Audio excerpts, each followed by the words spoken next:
Hey guys, Professor Bill, Comic Book University, and Justice League vs. Suicide Squad, issue number 4 of 6. Guys, the bad guys, led by Maxwell Lord, break into Belle Reve. The Justice League and Suicide Squad are just standing there. Superman talks tough to Maxwell and questions why Lobo would follow him. Lobo's not smart enough the entire issue to realize that he's being played. Max enters Enchantress's mind and reaches into June Mood, her human host. June accesses Enchantress's magic and puts her completely out of the game. Now this is something that is previously unheard of before, so precedent. I'm actually surprised Superman didn't use his super speed to put Maxwell Lord through a couple of walls before that could happen. Oh wait, this isn't the new 52 Superman. Green Lantern Simon Baz goes after Emerald Empress because his and Jess's rings are going crazy near the Empress's eye. He gets blasted through a couple of walls for his trouble because that's what villains do. Johnny Sorrow is about to show his face, but Captain Boomerang remembers the video that Amanda Waller showed them last issue. His boomerangs go right through him, but he gets Sorrow to change his tactics and unleashes demons from hell upon the heroes instead. This is actually a good thing because it gave the lower level Suicide Squad members something to do while the big dogs went after Maxwell Lord's team of OP villains.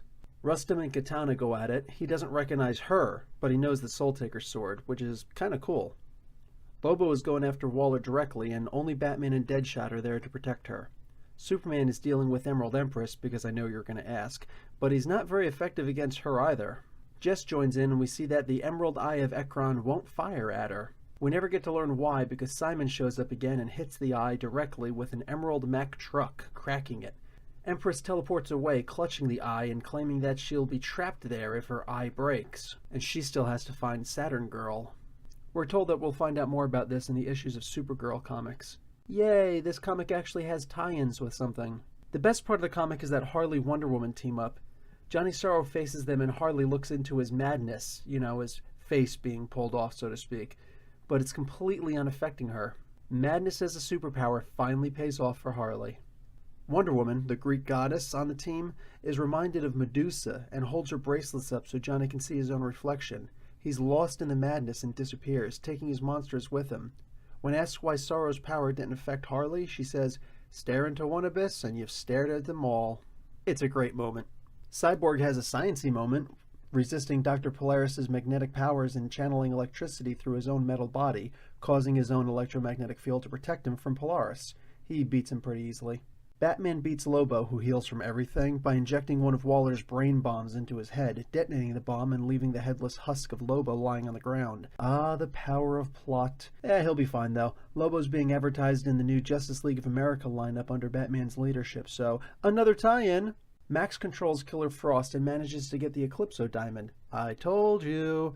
He uses it to control the Justice League, leaving the Suicide Squad alone because they're a group of losers. That's his words, not mine. I actually like the Suicide Squad.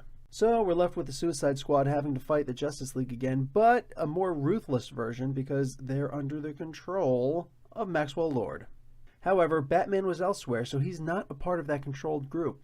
Guys, I'm going to give this comic an A. Nothing wrong with this comic for the most part. I mean, I know a lot of other people are saying that it's going fast, but it kind of has to. Do you realize how much story is being told just in these 4 issues alone?